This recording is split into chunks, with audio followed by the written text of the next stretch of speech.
Well, good afternoon. This is the first in our attempt to meet the congregation here at Little Valley Wesleyan. And as you guys can see on the line, I have Sarah Jones. She's going to be our first test subject to kind of find out a little bit more about her. So that this is a fun time to just answer some questions and kind of let people know who she is so you guys can feel connected in this time of isolation. So I would like to welcome Sarah. Hi, Sarah. First thing I want to know is how long have you guys been coming to this church? Well, I actually started when I was 18, and then I kind of drifted away for a little while, and then Dana and I started coming back just shortly after that. Like probably I was maybe 19, and then we went there for like 6 years, then we left for a little while, and then we came back. So we've been back and forth a couple times. But right now we've been going there probably 26 or 27 years. No, actually I got to take that back. I think we started going there. Yeah, because it was kind of messed up, but it's at least been 26 years. Cool. What if you had to tell a spiritual story or have a testimony, kind of what would that story look like? What would be the gist of that testimony? Well, I wish I had something really exciting and grand to tell everybody, but I don't. I grew up as a kid in kind of a dysfunctional type of family, but we had some neighbors, which is really a kind of funny story because now the daughter to those people that used to take me to church when I was a kid is now my sister-in-law, which is kind of strange. But we had a family, they were the Allens, and they used to try to pick up little kids, around the area to take them to church on Sunday and be part of the plays and all that kind of stuff. And so the Allen family would pick us up and take us to the church in Wesley. It's just the Wesley United Methodist Church, tiny little church. And that's basically where I was first exposed to God. And then, I don't know, later we kind of moved around a lot. And later I ended up going to the Napolite church for a couple of years. And I used to take my sister and like 5 of my little cousins. And I was the oldest, and I was probably like 13 or 14 then. And I'd take all of them and we'd go sit at church. And, I was responsible for watching them type of thing. And then as a teenager, I kind of wandered off. And, when I was like 17, 18, that kind of stuff, wandered off and started drinking and, just being a typical wild teenager. Luckily, my mom didn't want to beat me or anything. She was a patient person. But then, I don't know, I just eventually, Dana and I got married, and we just knew that church was where we should be. And Dana's always been, somebody who's attended church and always been faithful. So like I never had a real wild kind of story, like I was a horrible teenager and, killed somebody or something like that. I'm just kind of a boring person. But just I've always known about God, and just as I matured, I think I got to know God more and better and deeper as I got older. It's funny that you bring up the Wesley Church, because that is also my first memory of church. When we were real little, we lived there. And is that the Allen family that would have produced Doug Allen, the goofball that sings at the Sabres games? That's him. Yeah. And his sister is my sister-in-law now. So, that's but they're a really great family. It's amazing because the uncle, it would be Doug's uncle, was one of the people that was involved in getting all of us young people to come to church. And I remember Doug's mom, she would always come and pick us up and bring us to church. And now that I'm an older person and grown up, I look and I think, sometimes I see those little kids that are coming and I think, but then I remember I was one of those little kids one time. So if it hadn't been for somebody like her, I might not have ever known who Jesus was. So.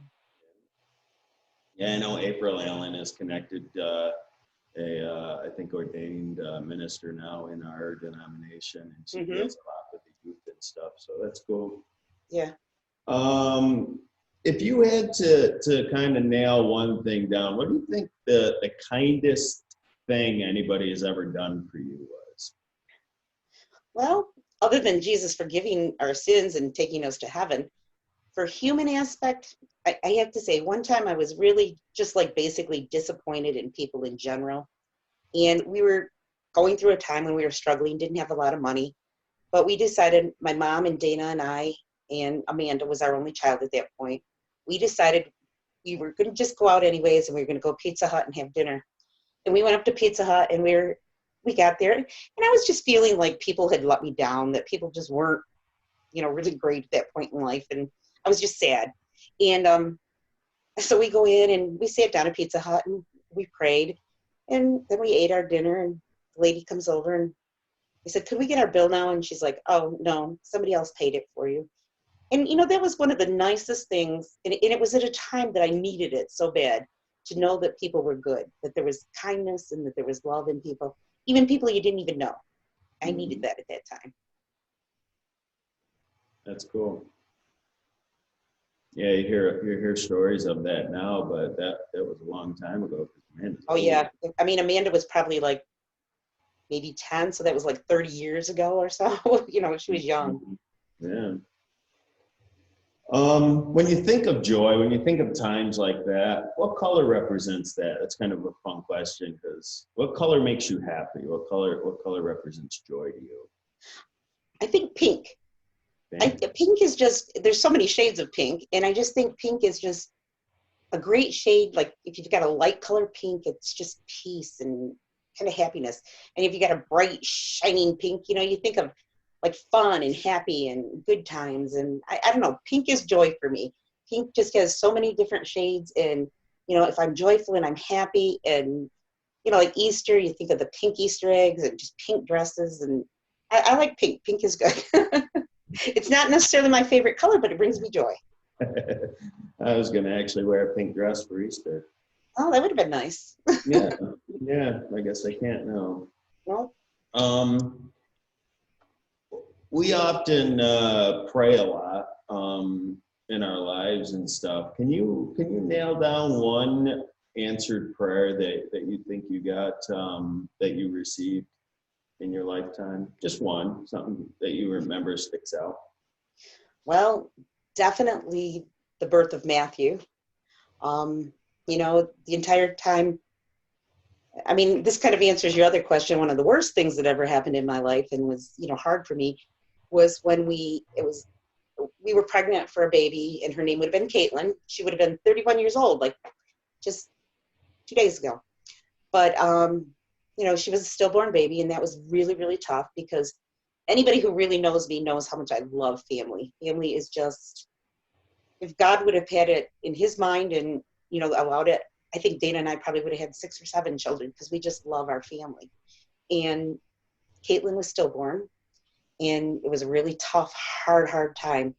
And then it was weird, because there's a lot of years between each of my children, but somehow I ended up pregnant, like right away. Like, after we had Caitlin, I got pregnant for Matthew. And I mean, it was a very scary time, and we went to multiple appointments. We were told that there might be something wrong with him, that he wouldn't be able to walk, that he might have like spina bifida or something to that effect. And, they'd said, well, maybe you should consider amniocentesis and all kinds of different things. And I was like, there's not even a point in me doing anything like that, because there's no way I would ever abort my baby, regardless of what was wrong with it. Mm-hmm. But I'll tell you, we prayed. And at that time, my pastor was Mike and Jennifer Poor. And I think they probably prayed with me more than you'd ever begin to believe. We just prayed so many times for Matt, and, my family, we just prayed and prayed. We didn't know if Matt was a boy or a girl. And then, but, when he was born and he was healthy, that was definitely an answer to prayer. And so, yes, Matt's a little spoiled, but it's kind of my own fault. He is a gift. Yeah, Matt's special, all right. Don't pick on my Maddie. Yeah, I didn't say anything a couple days ago, but I did get a lot of questions when you put that on Facebook about Caitlin. A lot of people, what's going on? Is she all right and stuff? So that actually, I explained it to them, but that actually helped probably explain to people what your post was about a couple days ago.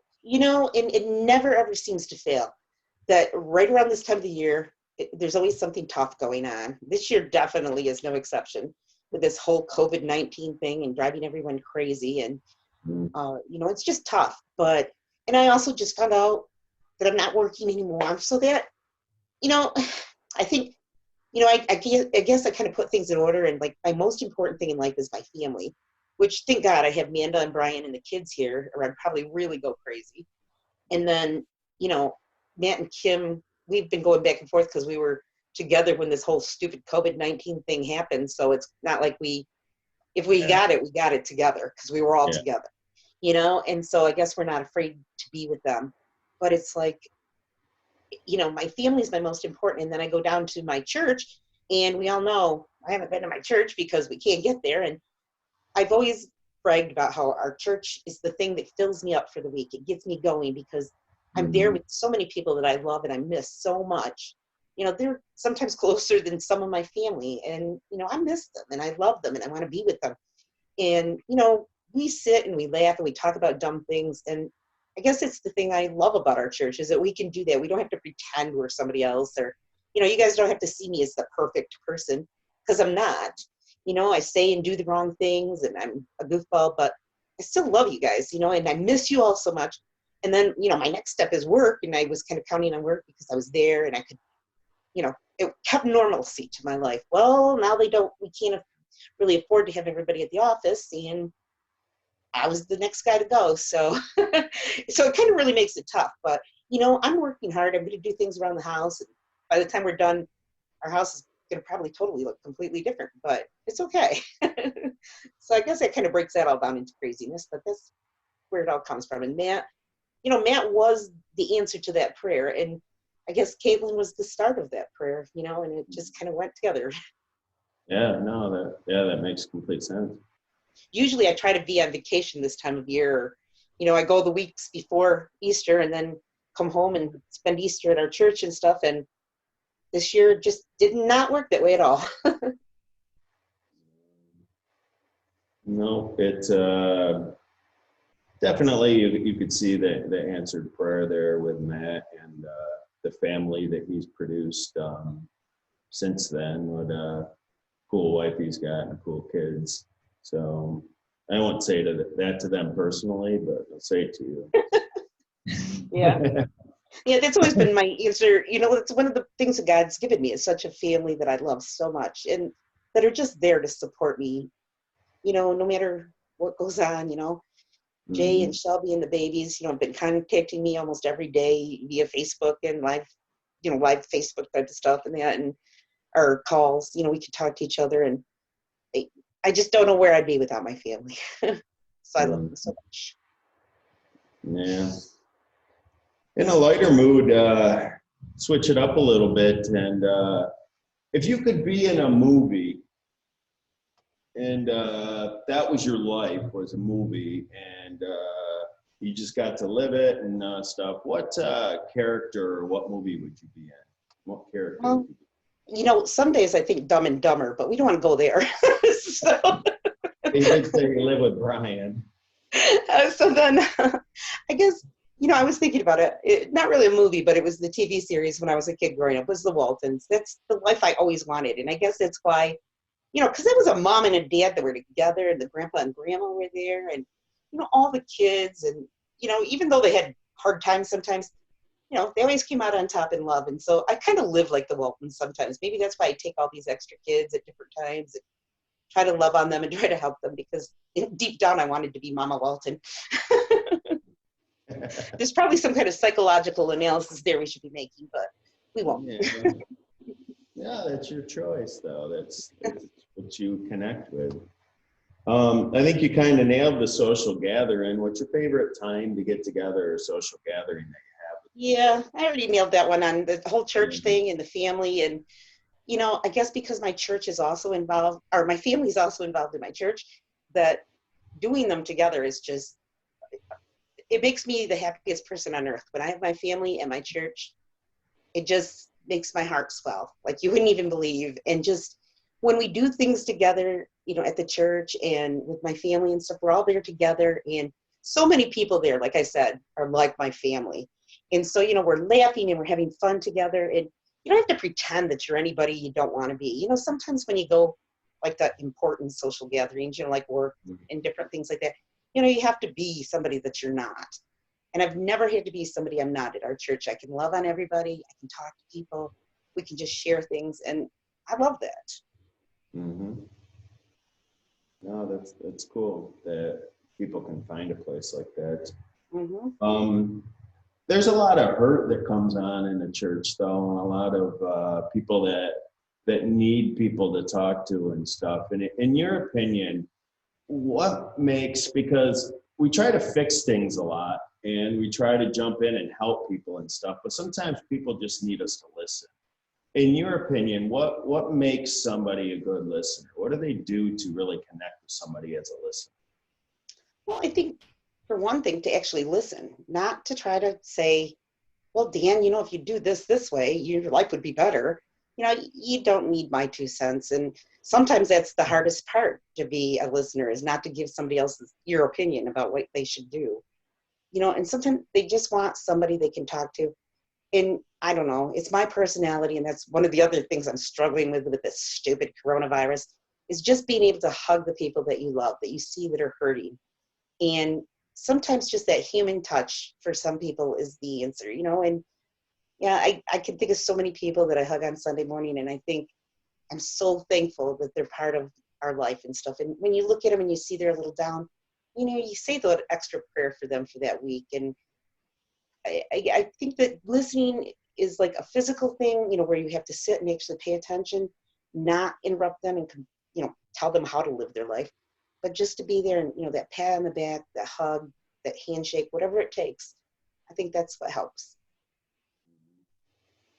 I think a lot of times that people get caught up in that idea of trying to fix or get their point across. So they're thinking about what they're going to say as the next fix for that person without even hearing what the person's actually saying. So I think you nailed it. Just quieting down and listening a little bit. We don't sing many hymns in this church anymore. Dan Wasdorp has taken issue with it and direct all your comments to him. Leave Dan alone. Just kidding. He's gonna get a whole list of comments from people. What would your favorite song or hymn be if you could pick one that they sang and said, "Man, I love that one"? Which one is that? Well, that's, here I go again, but that's part of my favorite part about Easter is just the Easter songs.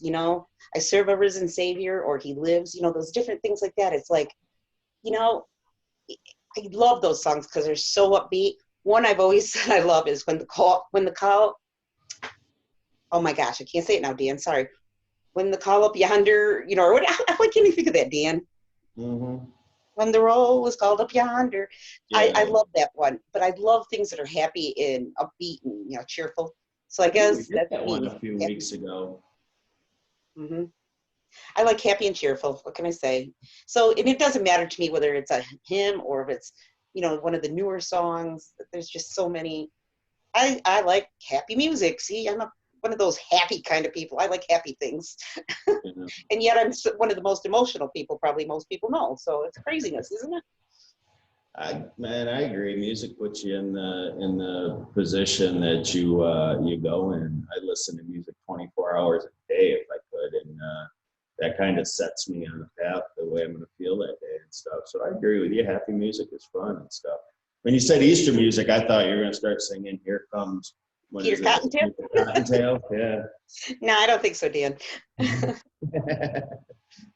Are you a spring, summer, fall, or winter person? And why would you say that? You see that background behind you, Dan? I am summer. I love warm. I love the sunshine. Once again, I love just sitting outdoors with my kids and watching the babies play in the sandbox and running around. And Papa and I sometimes have tractor races with them. We put them on our lawnmowers, and him and I go driving our lawnmowers all around and taking the babies on with us and stuff. And we've hooked up little carts behind us before and taken them for little rides. We just love being outdoors and doing fun things outside. Mm-hmm. Yeah, I know Sarah's personal addiction for beaches, so that's why the background's up in honor of her today. Mm-hmm. I get that completely because that's what I told Maria. We missed our trip with them this year, and and family camp during the summertime. It just feels like we really didn't have a summer, didn't have that time. So it was really, really weird.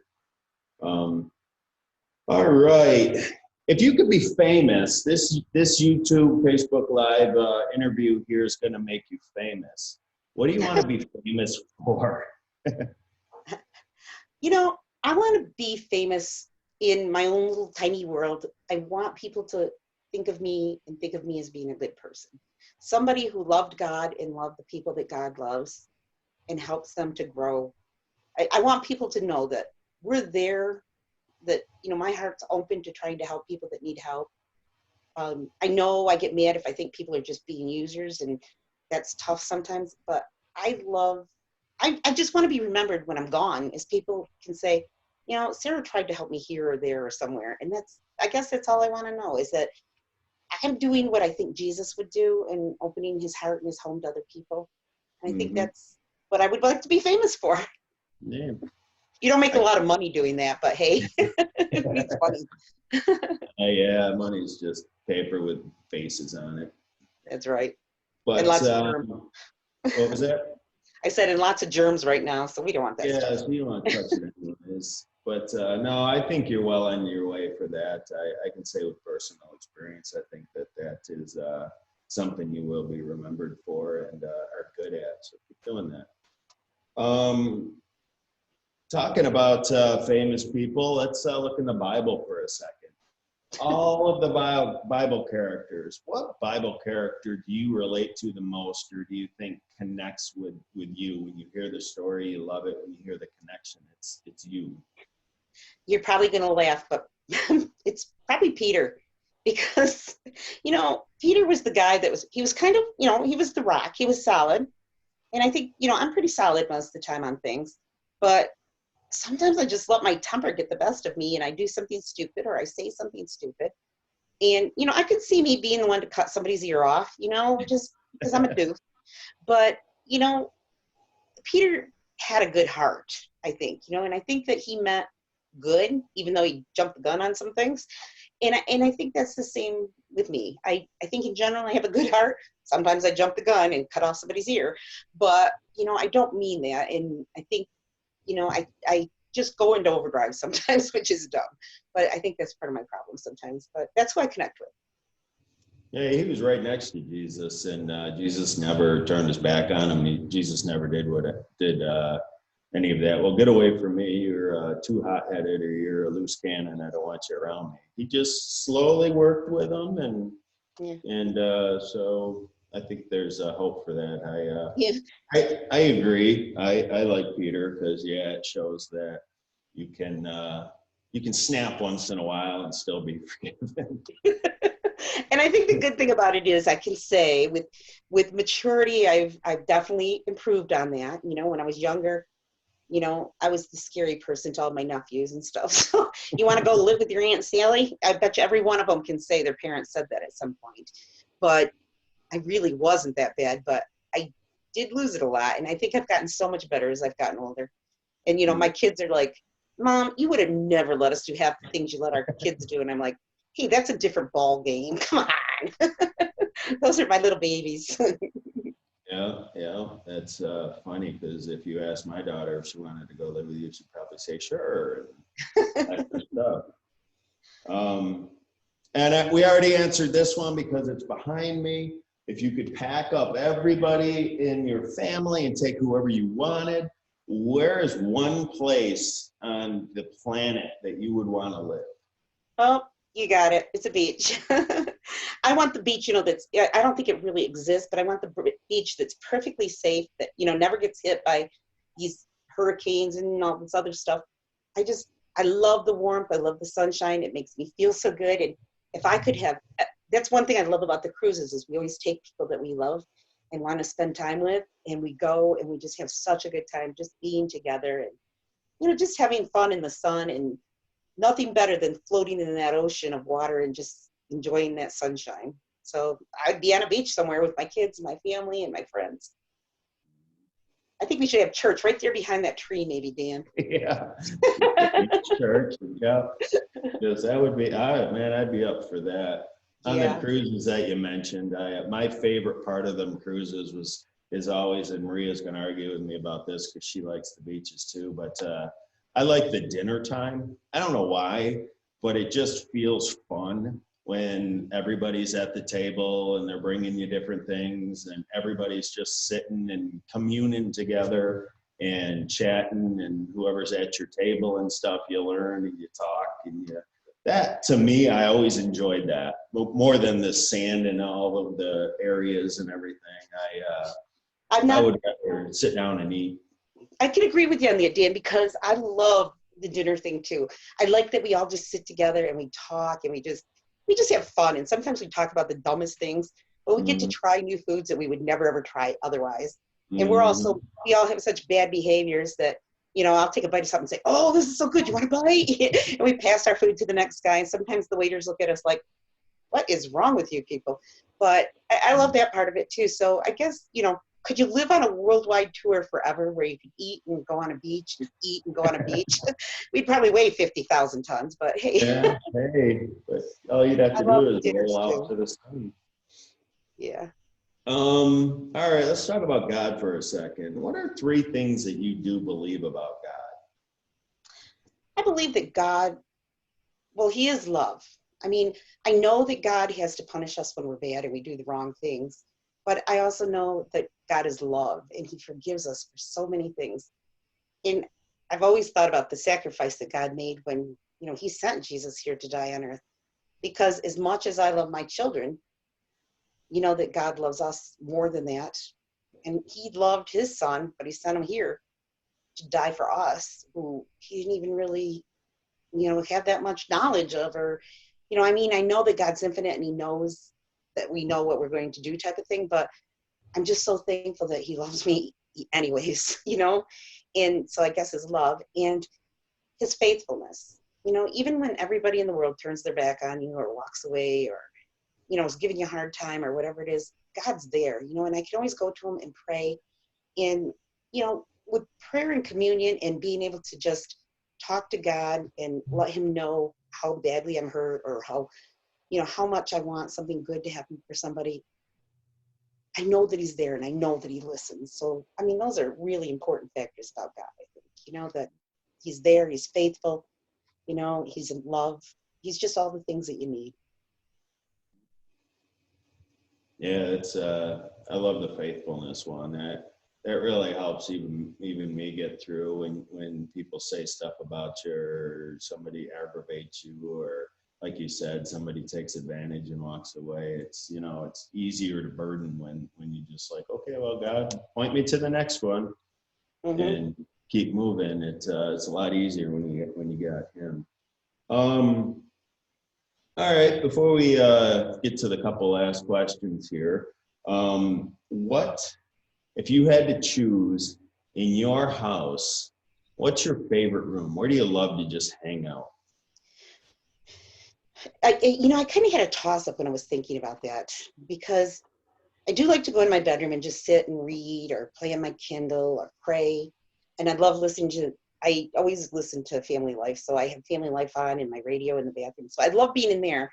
But I also love my kitchen because I like being around the kitchen table, whether we're having a meal or whether we just sat down to play games or, if we're just hanging out there or whatever. But we always seem to find something to talk about and to laugh. I mean, if we could get a nickel for every time we've laughed at the table, we would be rich, but instead we're just rich in thoughts and memories because we're always picking and laughing about something. And, we can have a dinner at our table and, it takes me 3 hours to fix all the food, get it all ready. We probably eat it in 10 minutes, but we Yeah, still linger at the table for another hour or two because we just sit there talking and laughing and just, we always find something. And it's so weird because more often than not, we've even invented stupid games that we play sitting at the kitchen table, things, they're not real games, they're something we made up, but we just have fun doing them. And it's just it's always been that way. Even when my kids were really small, we'd have dinner together and they'd bring their friends over and things. And, we'd just sit and talk and visit and, you got to know people. So I guess my table, it's not its own room, but it's my table, so that's what I that's like. that's that's a perfect answer. And I can testify to your making up games and stuff, because when we did the event meeting there, we called on Zoom to people at your house, and the event meeting ended up playing Guess What This Is close to the camera. That your son Matt, and I don't know if it was Brian or somebody, and Amanda, they kept putting things closer and closer to the camera. And it's funny because our neighbors still talk about that saw that.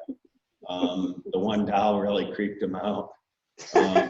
But it was just a fun game. And I said, I'm going to do that with the church and just post up a Zoom thing and say, guess what this is? And so Yeah. you guys are onto something there. So Yeah, we've also played, Coke bottle hockey at my dining room table. It only goes to show I don't have a great table physically. It's not something beautiful and shiny and shimmering. But you know what? It's a place where we've had so much fun so many times. And, and we've even had a couple sophisticated people. So if Paul and Marty watch this, they're going to see. Paul got involved with that Coke bottle hockey. And, we just had fun and we laughed and we had a good time. And, us ladies were mainly out in the kitchen doing the dishes and cleaning up. And the guys and the kids were all sitting around the table playing Coke bottle hockey on my kitchen table. But it's fun. It's laughter. It's a good time. That's what we've always looked for, I guess. Yeah, They invent games all the time. They're weird. You kind of got to be there, huh? yeah, it makes people want to be there to see what you're doing, even if it's just looking in your windows. Oh, that's good. But no, I did a funeral Friday for Martha Hammond, for the Jim and Barb's cousin there, and her husband John was talking about all of the stuff that they did, and who she was and everything. And it's funny, I do a lot of them funerals, and that's a time where you really get a grasp. You start to feel who the person was just through the time learning, talking to the family about them, about their life, the pictures you see. You start learning about people, and then you hear their stories at the funeral. And to relate to what you're saying, I didn't hear one person say, well, she made this much money, or she had this, or she had that. They talk about the memories, exactly what you guys are talking about. And that is going to be the legacy that you leave for your family, a worn out dining room table that every scratch, every mark, every wear mark has a story to it. And to me, that's more important. I agree with you 1,000% than having a polished, nice table. I mean, I would scratch that thing up like crazy just to have memories with the kids. But tying all of that together, and bringing in the funeral part and stuff like that, who, and this will be the final question for you, so you'll be off the hook here in a second. If you had to give one person credit for changing your life, who would it be? Jesus. I know everybody's going to say Jesus. Everybody that answers it's going to say Jesus. But I'm talking about if you had to give one person credit here on earth. Well, that's got to be a two-part in a way, because number one, like I said before, when the Allen family, was involved in getting us to come to church and stuff, I think if I hadn't have went as a small child, I might not have known God at that point. But then as an adult, Emily Metler was my mentor. She was just always, even when I was a rebellious teenager and doing dumb things and probably helping Marlene to do dumb things that she shouldn't have been doing either. And, at that point, Mrs. Metler could have probably just said, stay away from her. You're not allowed to go do things with her, type of thing. But she never did. And she was always kind to me, always accepting, there too. She would always, if I happened to be around when they were having a meal or something, she always invited me to be part of the meal, and just never, ever was judgmental of me. And, it kind of goes back to our question about listening. When Caitlin was born and, she was a stillborn baby, and it wrenched my heart. It was a horrible experience for me. And, I remember before I even had any children, I thought, what if something ever happened to one of my children? I would probably go crazy. I probably wouldn't be able to deal with it. But it's amazing the strength that God gave me. But at the same time, Emily used to come over and sit in my house, and this was in our old house, and she would just sit there in the rocker, and, I would be sitting on the couch crying, just feeling like garbage, completely. And she'd come over and just was there, and if I said something, she was listening, and she would, respond the best way she could, or she would help me to find some scripture that would help. But, she never preached at me. Not once did she ever preach at me. She didn't say, hey, here's the Bible and you need to learn about it. Never, ever did she do that to me. And I never heard her say anything bad about anybody. And just, she had a major impact in my life just from her own behavior. And, I am so lucky with the husband I have, the family I have. I'm just blessed beyond measure. But, even at that time, I know that Mr. Mettler was kind of giving her a hard time because she was coming over here and stuff. But you know what? That didn't matter to her. She still came. And I knew that when she went home, he was probably going to give her a hard time. But you know what? She was here. And she was always there for me, kind of just a really, really good person. And I guess sometimes when I think about mean things, when I think I want to be like Peter and cut off somebody's ear, I think about her, and I don't think she ever cut off anybody's ear. So, I guess that's what I love about her. She was just always there for me, forever and ever. So, and I know she's definitely got a blessing in heaven because she was such a wonderful person. Just so good for God. Yeah, it's good to have that faith and that hope, that you'll see her again. Walking the streets of gold, seeing her again. Be a good time. Well, that concludes my questions. Do you have anything else you would like to say to the congregation or to anybody out there watching? Any last parting words? I do, Dan, and these are really deep because this is my famous quote that I've voted for, and everybody in the world thinks I'm a nutcase because of it. But one day my niece Jennifer was struggling with some stuff, and we were driving down to Virginia Beach to go stay with my cousin for a week, and we were on our way to Rhonda's, and it was late, and it was dark, and it was a little bit snowy, and just miserable. And Amanda and Jen are like, how do you know we're not lost? We could be lost someplace. And, this was pre-cell phone, stuff. We had cell phones, but we didn't have all the great MapQuest and all that kind of stuff. And I was like, guys, don't worry. You can get anywhere from somewhere. So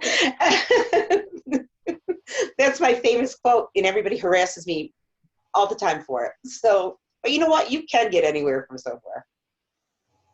You can. Yeah, you can. I agree completely.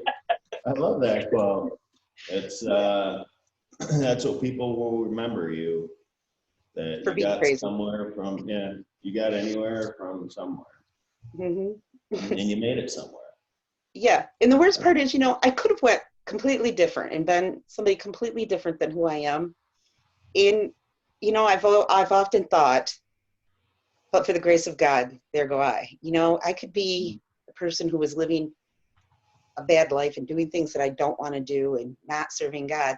But, God somehow gave me that grace, and I accepted it, and I picked it up, and I took it, and I live with it. And I praise God for that because I'm pretty happy with who I am and what I have. Well, here at the church, we're pretty happy with you too. You guys, mean a super, super, super lot to us, me and my family. This whole experiment with me and the church means really a lot. You guys mean a lot to me personally. So I want to thank you, and that's why I chose you to be my kickoff person to get the ball rolling on this interview. So if there's anybody out there that wants to be interviewed, that wants to have something to say, get to know each other, this is something I want to promote and to share and to push so that you guys can still continue to see each other and talk to each other and learn about each other. So feel free to put some comments in. I'm sure if Sara sees comments on Facebook, she'd be happy to answer or talk to you guys about anything. So again, I thank you, Sara, for tuning in and being with me. I miss all you guys. I love you guys, and I can't wait to be back to church. I think we might have to do it in the parking lot or something, Dan. I can't take much more of this separation. Yeah, I come in here all the time, and it's just empty pews, and it's such a different feeling and stuff. So I myself can't wait till it's back to normal too. I think a sanctuary without people is just an empty room. What do you think? I think so too. It's just me and a bunch of cameras. Yep. And we need each other. Yeah, and that's what I think we're learning out of this. to Yeah. quiet, a little bit of peace and a little bit of rest, and but the fact that how much you need to rely on people for that fellowship. Yeah. So, Well, you all take right. care. Love you all, and see you guys later. Thanks, Dan. Okay. Yep. Thank you, Sarah. And I thank you guys for tuning in. Like I said, feel free to share it and hit me up if you guys want to be interviewed. I thank you and have a good day.